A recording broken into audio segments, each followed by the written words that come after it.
বেতন ভাতায় এমপিওভুক্ত শিক্ষক কর্মচারীদের জন্য বিশাল সুখবর। সকল প্রকার এমপিওভুক্ত শিক্ষক কর্মচারীগণ জুলাই ২০২৫ সালে যে তারিখের মধ্যে সকল বকেয়া ভাতা পাবেন। কারিগরি শিক্ষা অধিদপ্তর ও মাধ্যমিক ও উচ্চশিক্ষা অধিদপ্তর থেকে এমন নির্দেশনা প্রদান করা হয়েছে। তো কি বলা হচ্ছে সরকারের পক্ষ থেকে এ সংক্রান্ত বিস্তারিত তথ্য জানাবো আজকের ভিডিওতে। প্রিয় ভিউয়ার্স, আসসালামু আলাইকুম। আজকে নতুন ভিডিওতে সবাইকে স্বাগত জানাচ্ছি। আপনি যদি আমার চ্যানেলে নতুন হয়ে থাকে এরকম নতুন ও তথ্যবহুল সংবাদের আপডেট পেতে চ্যানেলটি সাবস্ক্রাইব করে রাখুন। ভালো লাগলে লাইক কমেন্ট করুন আর সম্পূর্ণ ধারণা পেতে পুরো ভিডিওটি দেখুন। তাহলে শুরু করা যাক। শিক্ষক ও কর্মচারীদের জন্য দারুণ খবর। এমপিওভুক্ত কারিগরি শিক্ষা প্রতিষ্ঠানে জুন মাসের বেতন ভাতা এবার পৌঁছে যাবে সরাসরি ব্যাংক অ্যাকাউন্টে, একদম ঝামেলামুক্ত ইএফটি বা ইলেকট্রনিক ফান্ড ট্রান্সফার পদ্ধতিতে।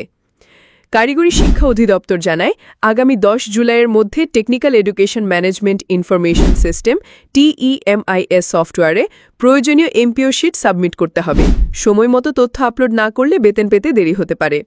এই সুবিধা পাচ্ছেন HSC BM, SSC ভোকেশনাল, মাদ্রাসা ভোকেশনাল ও BM, কৃষি ডিপ্লোমা পর্যায়ের শিক্ষক কর্মচারীরা।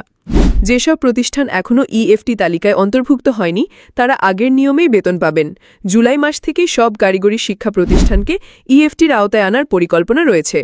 অর্থাৎ আগামীতে পুরো দেশই শিক্ষক কর্মচারীদের জন্য আসছে ডিজিটাল বেতনের নতুন যুগ। তবে বেতন ভাতায় কোনো সমস্যা হলে সঙ্গে সঙ্গে যোগাযোগ করুন কারিগরি শিক্ষা অধিদপ্তরের এমপিও শাখা বা ইএফটি সেলে। আশা করি বিষয়টি বুঝতে পেরেছেন। আজকের ভিডিওটি এই পর্যন্তই। ভিডিওটি ভালো একটি লাইক দিন আর পরিচিতজনদের শেয়ার করুন। সবাই ভালো থাকবেন। ধন্যবাদ।